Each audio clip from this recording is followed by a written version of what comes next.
Programme में आपको खुशामदीद कहते हैं। मैं सदुल्ला खान हूं।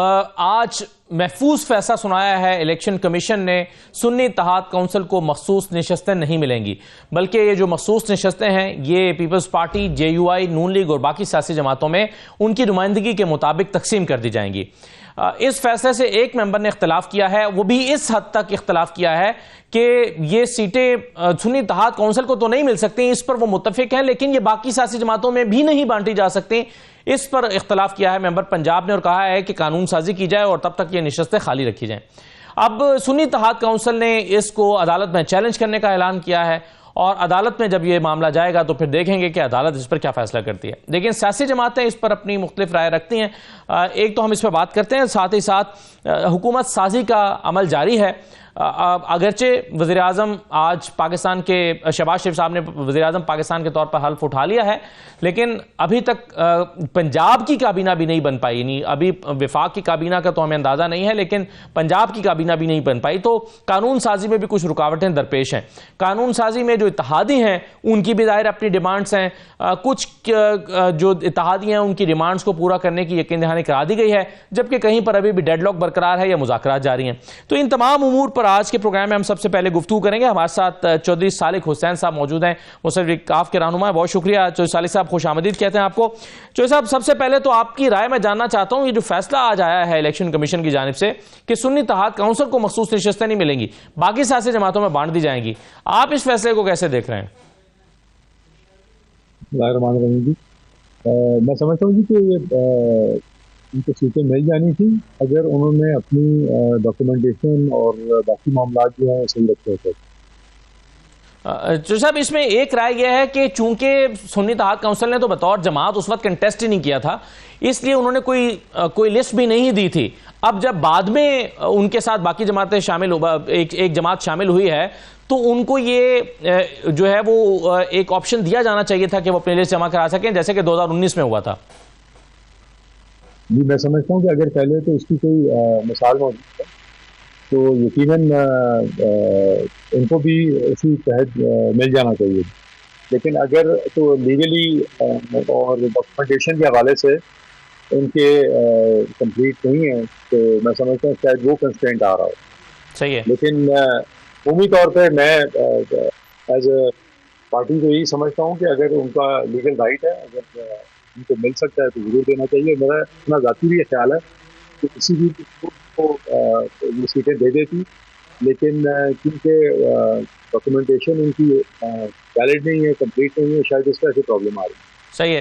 लेकिन आप क्या समझते हैं कि वो बाकी सियासी जमातें इस मैंडेट का हक रखती हैं मखसूस नशस्तें हासिल करने का, जो मैंडेट उनको नहीं मिला? क्योंकि ये मखसूस नशस्तें तो आपको अवाम की तरफ से दिए गए मैंडेट के तनासुब पर ही मिलता है। तो ये वाला मैंडेट चूंकि सुन्नी इत्तेहाद काउंसिल का या आज़ाद मेंबरान का, और वो अब चूंकि सुन्नी इत्तेहाद काउंसिल में आ गया उनका है, तो आपके ख्याल में क्या बाकी सियासी जमातें डिजर्व करती हैं कि उनको मिलना चाहिए? जी बिल्कुल, हमारा तो यही, मैं आपको दोबारा रिपीट कर लेता हूँ कि हमारा यही मौका था कि अगर तो उनकी लीगल रिक्वायरमेंट पूरी है तो उनको जरूर मिलनी चाहिए। और अगर आप जिस तरह आपने कहा है कि 2019 में पहले ऐसे हो चुका है, तो मैं समझता हूँ उस प्रेसिडेंट को सामने रखते भी किया जाता है। ठीक है। तो जो साहब, आपकी भी जमात के हिस्से में कोई एक आध मखसूस नशस्त आ रही है या नहीं आपकी कैलकुलेशन के मुताबिक? अभी आप समझते हैं कि अगर PTI को नहीं मिलती तो? जी, अगर नहीं मिलती तो? जी, अगर नहीं मिलती तो फिर तो सारी जमातों को कुछ ना कुछ हिस्सा मिलेगा, क्योंकि उन्होंने वो रिक्वायरमेंट पूरी करनी है ना जी, जो नंबर है असेंबली के। तो फिर आपकी जमात को भी एक नशस्त मिल सकती है? जी बिल्कुल। सही है। जो साहब, जो हुकूमत साजी है उसमें मुख्तलिफ सियासी जमातों की मुख्तलिफ डिमांड्स हैं, कुछ की पूरी हो रही हैं, कुछ की पूरी नहीं हो रही हैं। आपको कौन सी वजारत मिल रही है, कितनी वजारतें मिल रही हैं, कुछ यकीन दहानी कराई गई है? हमने भी वजारतों के ऊपर ज़्यादा जोर दिया ही नहीं, ना एक्सरसाइज किया। मैं समझता हूँ इलेक्शनों के बाद हमें सबको ही अपने काम पे फोकस करना चाहिए, लोगों को फोकस करना चाहिए। हमारी प्रायोरिटी जो है वो ऐसे प्रोजेक्ट्स हैं, कुछ हमने मेंशन किए हैं अपनी डिमांड में, जो फंड की डिमांड में। मैं समझता हूँ वो ज़्यादा ज़रूरी है कि हम आवाम को रिलीफ दे सकें, जहाँ से हम इलेक्ट हुए हैं, जो वादे करके आए हैं वो पूरे कर सकें। तो वजारतें हमारे लिए इस टाइम तो हमारा तो नंबर 3 पे प्रायोरिटी वाइज अगर देखा जाए। तो जो साहब चलें, आपको वजारतों की ख्वाहिश नहीं है, लेकिन फिर भी वजारत मिल तो रही है ना आपको? पंजाब में भी मिल रही है, शाफे साहब को, आपको भी मिल रही है वफाक में। क्या इस किस्म की कोई बातचीत नहीं हुई? जी, हमारी जो बैठ के इस पर कोई नेगोशिएशन इनसे वजारतों की कमी हुई, तो इस पर जब बैठेंगे तो बात होगी तो फिर आपको नहीं बताएंगे। सही है। चौधरी साहब, आपका जो ज़ाती तौर पर जो आप हल्का जीत कर आए हैं गुजरात से, उसका रिजल्ट जो है वो चैलेंज भी किया गया है। आपके मद्दे मुकाबिल जो उम्मीदवार थी कैसा इलाही साहिबा, उन्होंने इसको चैलेंज कर रखा है, और उनके चैलेंज करने की बुनियाद ये है कि वो समझती हैं कि मेरे पास फॉर्म 45 मौजूद हैं, और वो तो क्लेम करती हैं कि वो 1 लाख वोटों से जीती हुई हैं। क्या आपके पास भी ऐसे फॉर्म 45 मौजूद हैं जिसकी बुनियाद पर आप भी ये दावा करते हैं कि जी आप जीते हुए हैं इन फॉर्म 45 के मुताबिक? जी बिल्कुल बिल्कुल, मैं तो इसीलिए मैं ख्वाहिश चाह रहा हूँ कि वो आगे जाएँ, इसके केस को आगे चलाएं। सड़कों पे आके हमें गालियाँ देने से कोई नहीं रिजल्ट चेंज होगा। इसको प्रॉपर फोरम पे लेके जाएं, फॉर्म 45 लेके जाएं, हम भी अपने लेके आते हैं, बैठते हैं, इसको डिस्कस कर लेते हैं, ट्रिब्यूनल में लेके जाएं, सुप्रीम कोर्ट में लेके जाएं, यहाँ पे भी वो तो फोरम्स मौजूद है। यहाँ तो होना कि वो कहेंगे कि हमने इन फोरम्स पे नहीं जाना और हमें तजाज सही के जरिए ही रिजल्ट चेंज करवाएंगे, तो वो तो होना नहीं है। तो ये तो ट्रिब्यूनल में जाएंगे, जहाँ पे जो फोरम बनेंगे उसको लेके जाने चाहिए, ताकि हम भी अपने फॉर्म लेके आएँ और उससे बाकायदा उसकी जाँच पड़ताल होती है। तो साहब, ये जो फॉर्म 47 है जो इस वक्त मेरे हाथ में भी है, ये फॉर्म 47 का रिजल्ट उन फॉर्म 45 से मैच नहीं करता जो कैसा इलाही साहबा के पास है, लेकिन क्या इस फॉर्म 47 का रिजल्ट एग्जैक्टली उस फॉर्म 45 से मैच करता है जो आपके पास है? मैं आपको भी दोबारा भी बात करता हूँ आपसे कि ये तो जो इदारे हैं जहाँ पे ये चीज़ प्रॉपर फोरम पे चैलेंज होनी है, ये वहाँ पे लेके आई जाए, ताकि डॉक्यूमेंट जो हमारे पास हैं, जो उनके पास हैं, जो आपके पास है, सारे जो हैं उनकी जांच पड़ताल और पता हो कि क्या आपस में कभी होनी चाहिए थी। सही है। अच्छा चौधरी साहब, देखिए मैं आपसे एक और सवाल पूछ लेता हूँ जी। देखिए जी एक और आपसे बात जी। आप ये देखें, गुजरात और भी इलेक्शन है, मेरे कजन भी इलेक्शन, वो भी पीटीआई कैंडिडेट के खिलाफ जीते हैं। हमारे एमपी वहाँ से 7 एमपी जीते हैं गुजरात, उनको किसी हल्के पे एतराज नहीं, सिर्फ इसी पे एतराज है क्योंकि यहाँ से उनका बेटा इलेक्ट हुआ था, तो वो जाती तौर पर इन्वेस्टेड है इस हल्के के अंदर, इसलिए ज्यादा सिर्फ मेरी और इस हल्के की बात की जाती है। तो साहब, ये हल्का इसलिए दिलचस्प था ना क्योंकि यहाँ से परवेज इलाही साहब पहले लड़ते रहे हैं, जीतते रहे हैं, उससे पहले चौधरी शुजात साहब लड़ते जीतते रहे हैं। आप अपने वालिद की सीट उसको क्लेम करते हैं कि जी मेरे वालिद की सीट थी। कैसरा इलाही साहिबा जाहिर है वो क्लेम कर रही हैं कि मेरे हस्बैंड की सीट थी, तो इसलिए ये चूंकि खानदान की सीट थी इसलिए इसमें ज्यादा दिलचस्पी है सबकी। इसीलिए आप कह रहे हैं ना, इसलिए ज्यादा दिलचस्पी है, बाकी जगहों पर भी इलेक्शन है। तो इसीलिए मैं कह रहा हूँ बजाय इसके कि हम सड़कों पे आके और एक दूसरे को चोर कहते रहे, और अब तो गद्दार भी करना शुरू कर दिए, तो मैं समझता हूँ कि इसको प्रॉपर फोरम पे लेके जाना चाहिए। अच्छा जो शाही साहब, जब आपके ख़ानदान में कशीदगी शुरू हुई थी तो बहुत से लोगों का ख्याल था कि वक्त के साथ साथ ये जो है वो ज़ख्म मुंदमिल हो जाएंगे और कुर्बतें, यानी जो फासले हैं वो कम होंगे और फिर दोबारा से हम कुर्बतें देखेंगे ख़ानदान के अंदर। लेकिन वक्त गुजरने के साथ साथ ये फासले जो हैं ये तो बढ़ते ही चले जा रहे हैं। मोने साहब, आपकी जो एक दरमियान कशीदगी या सद जंग है उसमें भी हमें इजाफा होता हुआ नज़र आ रहा है। आपको कोई हल नज़र आता है इस मसले का? हल करना हो तो भी 1 मिनट में हल हो जाती है, अगर हम इसको अपनी मना कर। मैं नहीं समझते हमारी तरफ से कभी भी कोई पाकिस्तानी या खिलाफी का मुजाहरा हुआ, लेकिन हम रोजाना देखते हैं तो वहाँ पे किया जा रहा है। हमारे अगेंस्ट मेरे वाले सबके अगेंस्ट मैंने उंगली पकड़ के इन सबको सियासत दिखाई और सियासतदान बनाया, आज इनको भी बुरा भला कहा जा रहा है। तो बस ये नहीं होना चाहिए। आप सियासी, आप दूसरी एक सियासी जमात में आते हैं, हमें दूसरी सियासी जमात में ज़रूर सियासी इख्तलाफात होते हैं, लेकिन जाती जो है वो इख्तलाफात कम होने चाहिए और वो उनकी कोई वजह और बुनियाद भी नहीं है, यकीन करें। तो मेरी तरफ से तो हमेशा खुला का दरवाज़ा खुला है, कभी कोई दोनों साथ हमने बात ही नहीं करते कि हमने बैठना नहीं।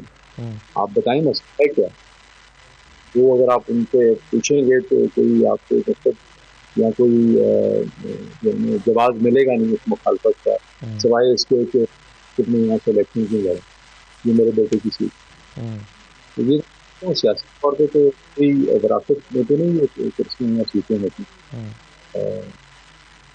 आप ये कह सकते सही, बस जाति का इशू और कोई नहीं है। अभी आप देखें कि परवेज़ इलाही साहब जेल में हैं, आपके कज़न मोनिस में हैं, वो जिलावतन हैं, पाकिस्तान में आ नहीं पा रहे, उन पर बहुत सारे मुकदमात हैं जिनके बारे में उनका दावा है कि उनमें से कई मुकदमात बेबुनियाद हैं। और ये मुश्किलात का आगाज़ उस वक्त हुआ था जब आप हुकूमत में थे, पीडीएम की हुकूमत में थे, अब फिर आप हुकूमत में आ रहे हैं दोबारा। आप क्या समझते हैं कि आप कोई किरदार अदा कर सकते हैं अपने अब हरीफ रिश्तेदारों के, जो सियासी हरीफ मैं कहूँगा, कि उनकी मुश्किलात को कम करने के लिए, परवेज़ इलाही साहब को बाहर लाने में या मोनिस की मुश्किलात को कम करने के लिए कोई किरदार आप अदा कर सकते हैं? हो सकता है कि इसी तरह यही एक नुक्ता आगाज़ हो आपके और उनके ख़ानदान के दरमियान इख्तलाफात को ख़त्म करने का। जी देखिए, इसमें लीगल मामला और केसेज हैं, तो मैं समझता हूँ कि वो उससे बड़ी इसलिए ना कि फाइट कर रहे हैं, उनके पास बड़ी ज़बरदस्त टीम है लॉयर की। तो उसके अलावा ज़ाती तौर पे हम जो भी फैसिलिटेट कर सकते हैं वो करेंगे और कर भी रहे हैं। तो इजाज़ साहब हम सब मिलने भी गए परवेज़ इलाही साहब से, और इसी कंसर्न की वजह से गए थे कि हम वहाँ पे ये तो नहीं है कि वो उनको कोई किसी भी तकलीफ में तो नहीं है या कोई इशू तो नहीं है। तो अल्हम्दुलिल्लाह वो बिल्कुल सेफ भी ठीक थी, बाकी मामला भी सही थे। जहाँ पे हम अपना रोल अदा कर सकेंगे जरूर करेंगे, चाहे उसका हमें कोई बेनिफिट हो या ना हो। एज ए रिश्तेदार, एज ए फैमिली मेम्बर, तो मैं समझता हूँ कि जहाँ भी हमारा कोई रोल हो सकेगा जरूर। सही है। तो साहब, ये जो इलेक्शन अभी हाल ही में हुआ है जिसमें आप जीते भी हैं, ये इलेक्शन माजी के इलेक्शन से किस तरह मुख्तलिफ रहा है? कितना मुश्किल या कितना आसान इलेक्शन था आपके लिए, और कितना मुतवक्के या गैर मुतवक्के था? जी मैं समझता हूँ बड़ा मुश्किल इलेक्शन था जी, ना सिर्फ मेरे लिए बल्कि हर उस जमात के लिए जो इलेक्शन लड़ी थी। इलेक्शन डे वाले दिन भी मैंने बहुत सारी ऐसी चीज़ें देखी कि इलेक्शन जो है ना, वो एक तो मोबाइल फ़ोन नेटवर्क बंद थे हर जगह, तो जहाँ पे कुछ प्रॉब्लम्स थी किसी को बता भी नहीं सके। तो मैं समझता हूँ कि आसान इलेक्शन नहीं था, एक वेव थी, लोगों का गुस्सा भी था, तो एक सारी चीज़ों का मुकाबला भी करने का। किस चीज़ का गुस्सा था लोगों का? लोग देखें, हकीकत है कि हर आज चेंज चाहता है, तो खुश नहीं है जो आने वाली हुकूमतें थी, लेकिन वो शायद ये बात भूल गए कि 3.5 साल में भी कोई ऐसा अमली इक़दाम नहीं हुआ जिससे लोगों की ज़िंदगी में तब्दीली आई है। लेकिन क्योंकि सोशल मीडिया तो इतनी बड़ी पावर बन गई है, और मैं समझती हूँ वो इस सेक्टर को डोमिनेट करते हैं, जो PTI वाले हैं। पिछले 12-13 साल से सोशल मीडिया के ऊपर एक ऐसी कैंपेन चलाई जो हर किसी के खिलाफ थी, हर सियासतदान बुरा है, हर इदारा बुरा है। मैं समझता हूँ वो लोगों के ज़हन में बातें घर कर गई, और इलेक्शन वाले दिन जब वो निकले, वो ताजीर से निकले कि जी ये वाहिद जमात है जो पाकिस्तान के दौरान से निकालेगी, उसका ये बात भूल गए कि 3.5-4 साल उनको मौका मिला। लेकिन क्या है, तो इस जमात का नाम है तहरीक इंसाफ। इंसाफ के लिए उन्होंने कोई अमली इक़दाम किए? अगर अमली इक़दाम नहीं किए तो क्या उन्होंने बुनियाद भी रखी कि एक आम आदमी को इंसाफ मिल सके? तो बस लोगों का भी एक हर 4 सालों बाद एक होता है नज़रिया कि जी हमें चेंज चाहिए, दूसरी चाहिए। हर पाकिस्तानी का ये, मेरा अपना भी यही है कि अब हमें बदलना चाहिए। बहुत हो गया, पाकिस्तान 70 साल हो गए। मैं 30 साल पहले सोचा था शायद 10 साल 20 साल बाद हम भी इन तरक्की याफ्ता मुल्कों की तरह हो गए। यहाँ पे हम जाते हैं, देखते हैं, जब भी बाहर जाते हैं वापस आते हैं, कंपेरिजन करते, लेकिन हम उधर गुजर नहीं हैं बल्कि और पस्ती की तरफ जा रहे हैं। मतलब मुझे इसकी हुकूमत की आई है, इसके लिए बहुत बड़ा चैलेंज। लेकिन चौधरी साहब, आप नहीं समझते कि ये जो ख्वाब आप देख रहे हैं कि तरक्की याफ्ता मुल्कों की तरह बढ़े, वहाँ पर जमहूरी रिवायात बड़ी तगड़ी हैं, और पाकिस्तान में जिस अंदाज में धांधली का शोर मचता है, हो सकता है चलें आपके पास जो फॉर्म 45 मौजूद हैं, सब बहुत सारे हलकों में इस तरह की शिकायत हैं, कोई ऐसा फोरम आपके ख्याल में नहीं होना चाहिए कि जहाँ पर जल्द अज जल्द कोई किसी नतीजे पर पहुँचे, ताकि जो लोग शोर मचा रहे हैं और खामखा मचा रहे हैं उन, अगर आपके ख्याल में कि वो जीते हुए हैं, तो कम से कम उन लोगों के मुंह बंद किए जाएं और ये अनसर्टेनिटी ख़त्म हो और पार्लियामेंट का जो निज़ाम है वो आगे बढ़े। मुझे जो आपकी आवाज़ से ब्रेक हो रही है, लेकिन मुझे समझ आई आप 45 दिन पहले बात कर रहे हैं कि इस मैटर को रिजॉल्व होना चाहिए, ये आपने सवाल पूछा? जी हाँ जी बिल्कुल होना चाहिए। लेकिन मैं सिर्फ समझता हूँ कि इसका पूरा एक ले डाउन हुआ हुआ है पहले से ही, इसका क्या प्रोसीजर है। इसमें अगर किसी भी कैंडिडेट को एतराज़ है तो वो अब में हो जाए, उसमें इसकी प्रॉपर जो है वो जांच पड़ताल होगी। सही है। अभी वहां तक पहुंचे जो साहिल साहब, जिस हुकूमत की आप 3.5 साल हुकूमत की अभी आप बुराई कर रहे थे, आप कह रहे थे कि उसने भी कुछ परफॉर्म नहीं किया, आप उसी हुकूमत का हिस्सा थे, फिर वो माहौल अगर ना बनता तरीक़े अदम एतमाद का और बड़ी सियासी जमातें तरीक़े अदम एतमाद ना लेकर आती, आपको मौका ना मिलता, तो शायद आप फिर भी उसी हुकूमत के साथ जुड़े रहते, बावजूद इसके कि उसने परफॉर्म नहीं किया था। आप 3.5 साल तक उस हुकूमत के साथ क्यों जुड़े रहे?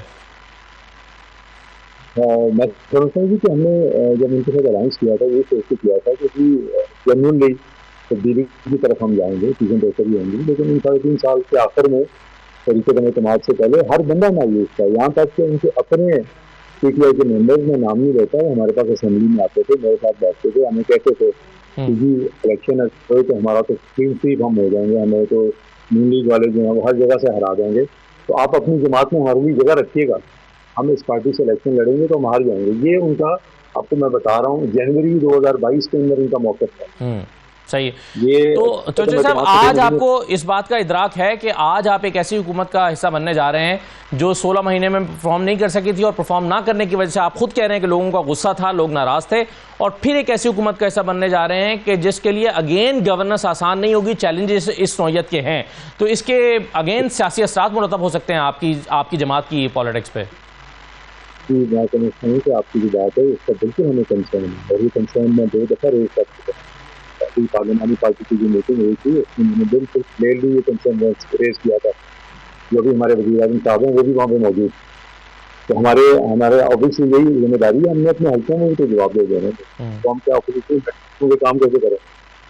हम हुकूमत को ये जरूर कर सकते हैं कि हर मौके के ऊपर हम उनको ये याद करवाते रहे, तो ये शायद सियासी तौर पर हमारे लिए काफी मौका हो कि हम लोगों को जनरली जो है वो रिलीफ दे सकें, तो तब्दीली लेके आ सकें उनकी जिंदगियों में, फिर ही हमारी बचत। ठीक, सही है। बहुत शुक्रिया चौधरी सालिक हुसैन साहब प्रोग्राम में शिरकत करने के लिए।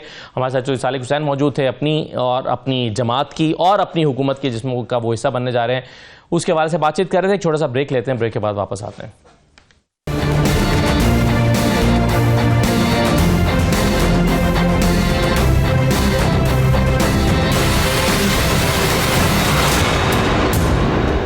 ब्रेक के बाद आपको खुशामदीद कहते हैं। आज इलेक्शन कमीशन ने 22 सफ़हात पर मुश्तमिल फैसला जारी किया है, जिसमें यह फैसला दिया है कि सुन्नी इत्तेहाद काउंसिल को रिजर्व सीट्स नहीं मिलेंगी। इस फैसले के पेज नंबर 17 पर और पैराग्राफ नंबर 23 में लिखा है वाज़े तौर पर इलेक्शन कमीशन ने अपने फैसले में कि Sunni Ittehad Council did not submit any priority list to the commission, which means the party was not interested in contesting general elections 2024 as a political party, not they wanted to get seats reserved for women and non Muslims. और आगे जाके वो इसी paragraph के आखिर में लिखते हैं कि there is a famous maxim that law is with the vigilant and not with the indolent. मेरे साथ रऊफ हसन साहब मौजूद हैं, पाकिस्तान तहरीक इंसाफ के रहनुमा। बहुत शुक्रिया रऊफ हसन साहब। ये फैसला जो लिखा है इलेक्शन कमीशन ने, सर उसके मुताबिक तो ऐसा लगता है कि आपसे क्या एक और सियासी गलती हो गई, आपने एक ऐसी जमात में शमूलियत का फैसला किया जिसने अपनी प्रायोरिटी लिस्ट ही जमा नहीं करवाई हुई थी। मैं सिर्फ उनकी वो जो लॉ के बारे में उन्होंने कोट किया है, तो मैं उसमें ऐड करना चाहूंगा, they should have also added that law is also not with the dishonest and law is also not with the prejudiced. Election commission of Pakistan और चीफ इलेक्शन कमिश्नर एक अपने सीट का बेजा, गैर कानूनी, गैर आईनी इस्तेमाल करते हुए आ रहे हैं काफी देर से। हमें इनसे किसी बेहतर फैसले की तवक्को भी नहीं थी। उस फैसले को जितना मर्जी ये रैशनलाइज कर सकें, वो रैशनलाइज नहीं होगा। ये अगर मान भी लिया जाए कि सुन्नी इत्तेहाद ने अपनी लिस्ट सबमिट नहीं की थी, तो इलेक्शन कमीशन की तारीख में ऐसे इंस्टेंसेस मौजूद हैं, ऐसे प्रेसिडेंसेस मौजूद हैं। पीटीआई ने 2018 के इलेक्शन में लिस्ट सबमिट नहीं की थी और इलेक्शन होने के बाद लिस्ट सबमिट की थी और हमें हमारी सीटें दी गई थी। तो ये कहना कि जी उन्होंने सबमिट नहीं किया इसलिए उस बेसिस के ऊपर हम उनको सीटें अलॉट नहीं कर रहे हैं, ये गलत है। कानूनी और आईनी तकाजा ये है कि हर पॉलिटिकल पार्टी जिसके पास जितनी सीटें होती हैं उसकी मुताबिकत से उसको रिजर्व सीटें मिलती हैं, और ये भी हमारा हक है और हमें मिलना चाहिए था। सुन्नी इत्तेहाद कह लीजिए या पीटीआई कह लीजिए, ये दोनों एक हैं इस वक्त, इस पर्टिकुलर। राव साहब, आप जो मिसाल दे रहे हैं पाकिस्तान तहरीक इंसाफ की, आप जैसा कि फरमाया कि पीटीआई ने अपनी लिस्ट जमा नहीं कराई थी 2018 में, लेकिन उनको रिजर्व सीट्स मिल गई बाद में जमा कराने पर। इसको तो खैर आपके जो काउंसिल थे उन्होंने कोट ही नहीं किया, उन्होंने कोट किया बलोचिस्तान अवामी पार्टी को मिलने वाली एक लिस्ट को। सर, मैं एक छोटा सा सवाल आपके सामने बस रख दूं कि उन्होंने कोट किया अली जफर साहब ने बलोचिस्तान अवामी पार्टी की 2019 में मिलने वाली सीट को, लेकिन उस पर भी इलेक्शन कमीशन अपने पैराग्राफ नंबर 29 में कहता है कि the London council for the petition number 1 Sunni Ittehad Council during his argument submitted an example of Balochistan Awami Party in respect of allocation of reserve seats in the KP Assembly in 2019, but on the query of previous provisions of any order of the Commission or any document in support of his arguments, the Council did not provide any material evidence और order और document to assess the commission. वो कह रहे हैं अली जफर साहब ने तो इस हवाले से कोई डॉक्यूमेंट, कोई एविडेंस, कोई चीज जमा ही नहीं कराई।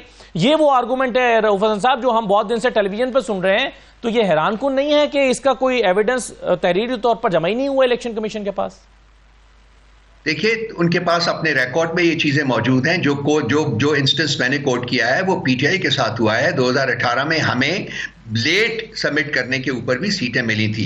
देखिए, लॉ को आप डिस्टॉर्ट करें, लॉ को आप मरोड़ें तोड़ें, जो मर्जी चाहें, इलेक्शन कमीशन का ये खासा बन चुका हुआ है। अनफॉर्चुनेटली बहुत सी कोर्ट्स का भी खासा बन चुका हुआ है ये, और खासकर जहां पीटीआई के केसेस का सवाल होता है तो वो लॉ को वो डिस्टॉर्ट करते हैं और कंटॉर्ट करते हैं उस तरीके से ताकि पीटीआई को उसका हक ना मिल सके।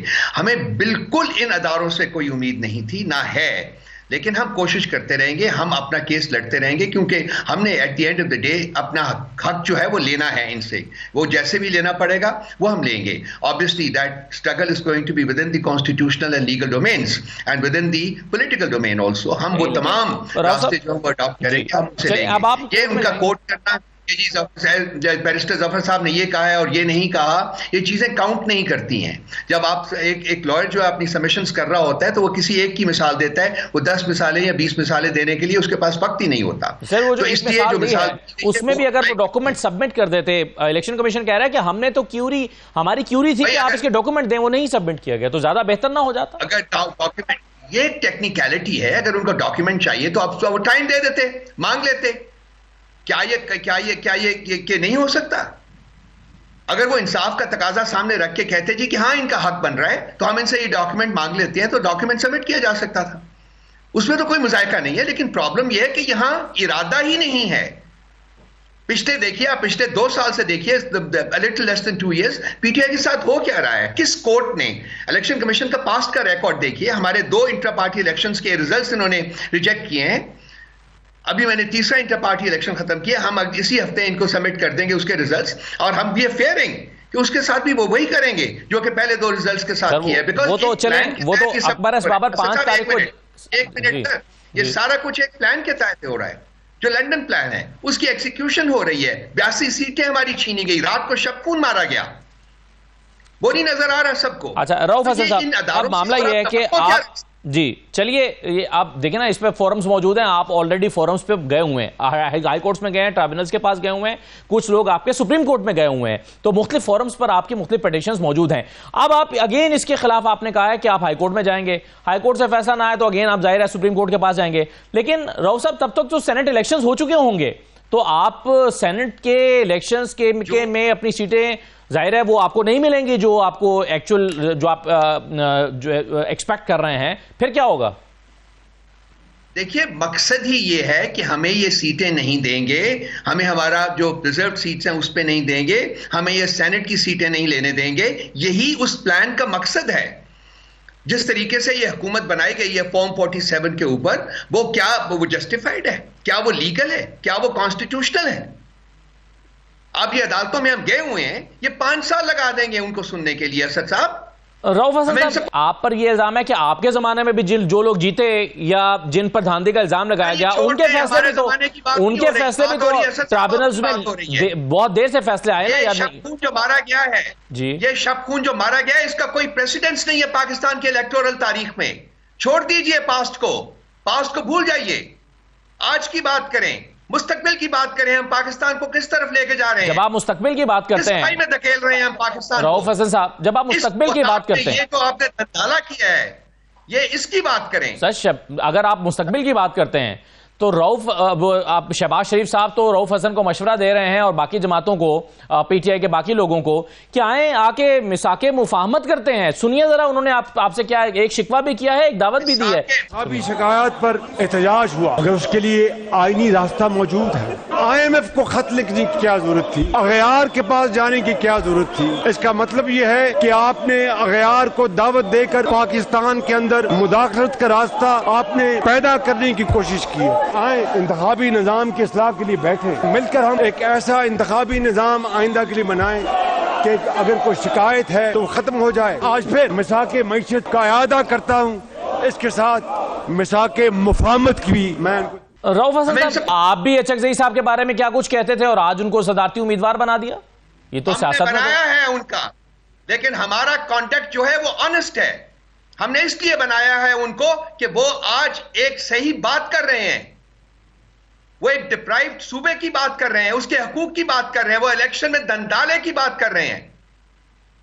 अगर ये बात करना चाहते हैं शहबाज शरीफ साहब, अगर करते हैं तो पहले ये रिवर्स करें उस दंडाले को। अचकज़ई साहब कोई नई बात तो कर नहीं रहे, वो यही बातें तो पिछले 5 साल से इक़्तिदार में आए। सर, यही बातें तो अचकज़ई साहब आपके जमाने में भी कर रहे थे, लेकिन वो उस वक्त अच्छे नहीं थे। आज आपको उनकी बातें ठीक लग रही हैं? हमने उनके बारे में कभी कोई स्टेटमेंट गलत नहीं दिया, निकाल के बताइए मुझे। सर, इमरान खान साहब तो उनकी नकलें उतारते रहे हैं जलसों में। नहीं, बिल्कुल नहीं कहा उन्होंने ऐसा, ना नकल उतारी है। हमारे उनके साथ डिफरेंसेस थे और आज भी डिफरेंसेस हो सकते हैं, लेकिन डिफरेंसेस होने का मतलब ये नहीं है कि हम लोगों के साथ मिल बैठे, ना मिल बैठे। हम बिल्कुल पाएंगे, हम एक प्लेटफॉर्म क्रिएट कर रहे हैं जिसमें कि लाइक माइंडेड पार्टीज को हम साथ लेके चलेंगे और हम पाकिस्तान में जमहूरी कल्चर जो है उसको फरोग देंगे, उसकी जड़ें मजबूत करेंगे। ये हमारा प्लान है। हम इस दंदाल का हिस्सा नहीं बनना चाहते। ये मिसाक की बात करते हैं, ये फ्रॉड हैं, टोटल फ्रॉड हैं। ये मुल्क को तबाह कर रहे थे, पास्ट में भी किया है, अब फिर तबाह करने आए हैं ये। और जिस तरीके से इनको प्लांट किया गया है वो किसी जमहूरी कदर की अक्कासी नहीं करता।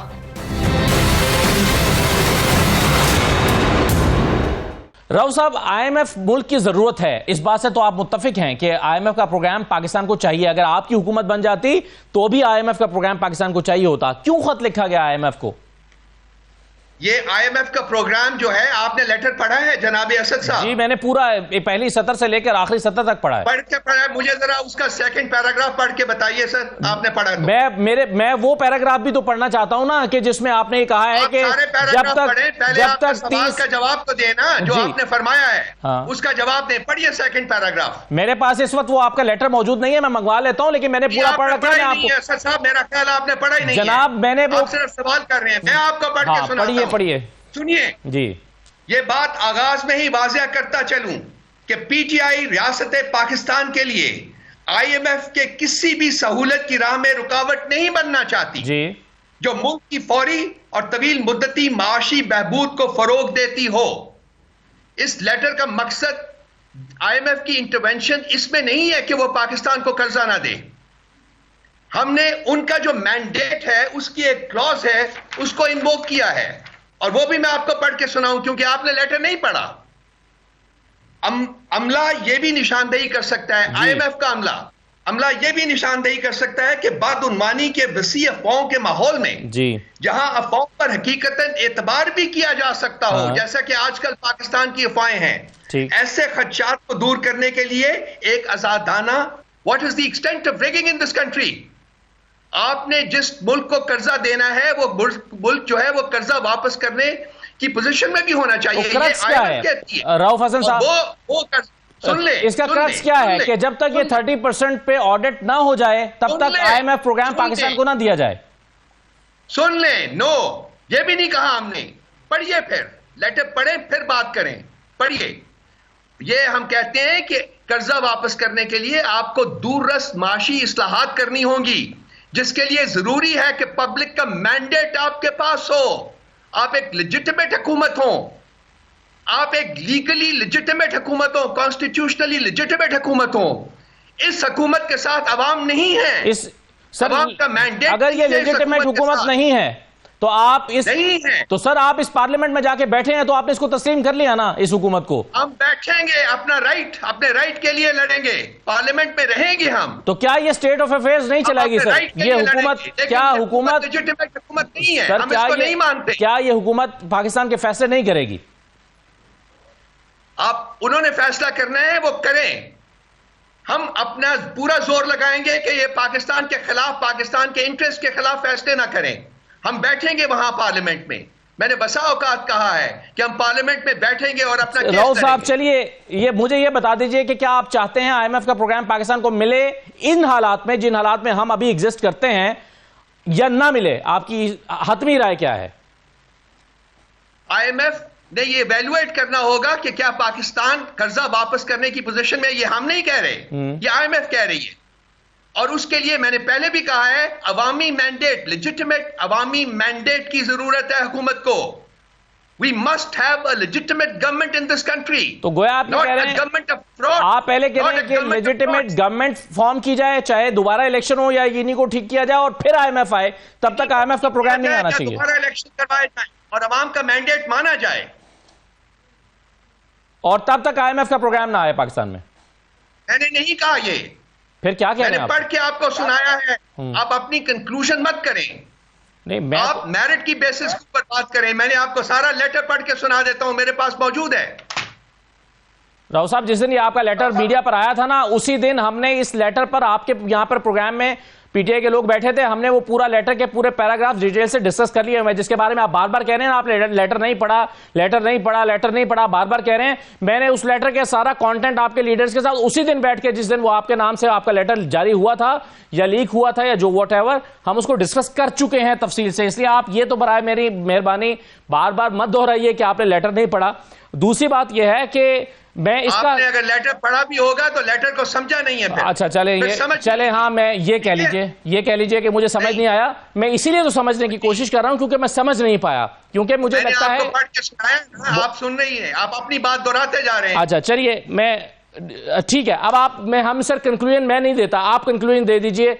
अब आपका नुक्ता नजर ये है रऊफ हसन साहब, आप ये फरमा रहे हैं कि जब तक ये अवामी जो मैंडेट है अवाम के सही नुमाइंदों को मुंतकिल नहीं कर दिया जाता, तब तक IMF को ये जो प्रोग्राम है पाकिस्तान को, इस हुकूमत को जारी नहीं करना चाहिए। ये आप समझते हैं? मैंने ये भी नहीं कहा उसमें, लेटर में हमने ये नहीं कहा हुआ। आप फिर पढ़ ले ना, आपने मुझे बता दे कि हमने कहां कहा है। हमने कहा है कि जी आपके अपने मैंडेट के मुताबिक पाकिस्तान की सिचुएशन डिमांड करती है, राइट। हमारी लड़ाई जो है वो एक पाकिस्तान में एक लेजिटिमेट हुकूमत लाने की है, जो जिसके पास genuine mandate of the people हो, जो लोगों को अपने साथ ले जाकर, अपने साथ चलाकर मुश्किल फैसले कर सके इस मुल्क की तकदीर बदलने के लिए, इस मुल्क का मुस्तकबिल बदलने के लिए। और ये बताइए, जाली हुकूमत नहीं कर सकती। जिसको आप जाली हुकूमत कह रहे हैं रऊफ हसन साहब, ये हुकूमत जो है, अब ये 200 से ज्यादा वोट तो वजीर आजम ने लिए, उसके बाद अब रिजर्व सीट्स जो आज मिली हैं उन्हें, जो PTI या सुन्नी इत्तेहाद काउंसिल समझ रही थी कि उनकी हैं, उसके बाद इस हुकूमत के पास 2/3 मेजॉरिटी हो गई है। अब वो अपनी मर्जी की कानून साजी कर सकते हैं। आप जाली है, ये 2/3 मेजॉरिटी इनकी जाली है। जाली है या असली है? लेकिन इस जाली या असली से वो अपनी मर्जी के कानून से, आप मानिए, आप मेरे ऊपर अपना सवाल तो सुन लीजिए ना सर। आप मेरा सवाल तो सुन लीजिए ना। मेरा सवाल ये था कि एक ऐसी हुकूमत बन गई है, सही या गलत, जिसके पास 2/3 मेजॉरिटी है, वो अपनी मर्जी की कानून साजी कर सकती है। आप 91 सीटों के साथ कैसे निपटेंगे? मेरा सवाल आपसे ये है। हम अपनी लड़ाई जारी, इतनी जद्दोजहद जारी रखेंगे तमाम फोरम्स के ऊपर। और वो फोरम कौन कौन से? वो फोरम पार्लियामेंट के अंदर है, वो फोरम कानूनी ऑप्शंस हैं, वो फोरम सियासी ऑप्शंस हैं। 3 फोरम्स हैं हमारे पास, हम तीनों को एक्सरसाइज करेंगे। सही है। राव साहब, आखिर में ये बता दीजिए कि सदर के लिए आपने अपनी पार्टी की बजाय किसी और पार्टी से एक उम्मीदवार को नामजद किया, आरिफ अलवी साहब को कंसिडर नहीं किया गया, क्यों? देखिए, हमने एक छोटे सूबे से महमूद खान अचकजई साहब को हम उम्मीदवार नामजद किया है। बलूचिस्तान की महरूमियां सब पर आया हैं। हम लोग बात सिर्फ बात करने के लिए करते हैं, बात का मतलब नहीं समझते कि जो उसके पीछे क्या वजूहात हैं। हम चाहते हैं कि इस मुल्क में एक हार्मनी हो, ओवरऑल हार्मनी हो, एक कोहीजन हो, और उसमें क्रिटिकली इंपॉर्टेंट चीज यह है कि जो छोटे सूबे हैं जो महरूमियों का शिकार रहे हैं उनको मेन स्ट्रीम किया जाए, उनको मेन स्ट्रीम में लाया जाए। हमारी ये कोशिश महमूद खान रिचकजई साहब को नॉमिनेट करने की बजाय सदारत के लिए सिर्फ और सिर्फ ये है ताकि हम इन छोटी पार्टीज के साथ मिलकर जो बलूचिस्तान में जो डीप रूटेड किस्म की एक महरूमियों की एक फीलिंग है उसको खत्म किया जा सके। और ये फैसला उसी रोज हुआ जिस दिन उन्होंने पार्लियामेंट में तकरीर की थी। अगर तकरीर ना करते तो शायद फैसला मुख्तलिफ होता। ये आपकी कंक्लूजन है, ये हमारी वजह नहीं है। सर सवाल है मेरा, यही तो प्रॉब्लम है हमारे आज। ये कंक्लूजन नहीं है सर, ये कंक्लूजन नहीं है, ये सवाल है जी। ये कंक्लूजन आपकी है ना, हमारी ये वजह नहीं है। मैंने जवाब दे दिया आपको भाई। चलिए, बहुत शुक्रिया रऊफ हसन साहब प्रोग्राम में शिरकत करने के लिए। एक छोटा सा ब्रेक लेते हैं, ब्रेक के बाद वापस आते हैं। तो आईएमएफ का हम बार बार जिक्र कर रहे थे कि आईएमएफ को खत क्यों लिखा, आईएमएफ को पीटीआई के खत लिखने से कितना फर्क पड़ सकता है आईएमएफ प्रोग्राम के ऊपर। आईएमएफ का प्रोग्राम जरूरी है और उस पर एक्शनेबल प्रोग्राम हुकूमत ही को बनाना है और निगोशिएट करना है आईएमएफ के साथ। तमाम पॉलिटिकल फोर्सेस को उस पर कंसेंसस डेवलप करना होगा, तो ही पाकिस्तान के लिए फायदा रहेगा। यह आज का प्रोग्राम था, इजाजत दीजिए, अल्लाह हाफिज।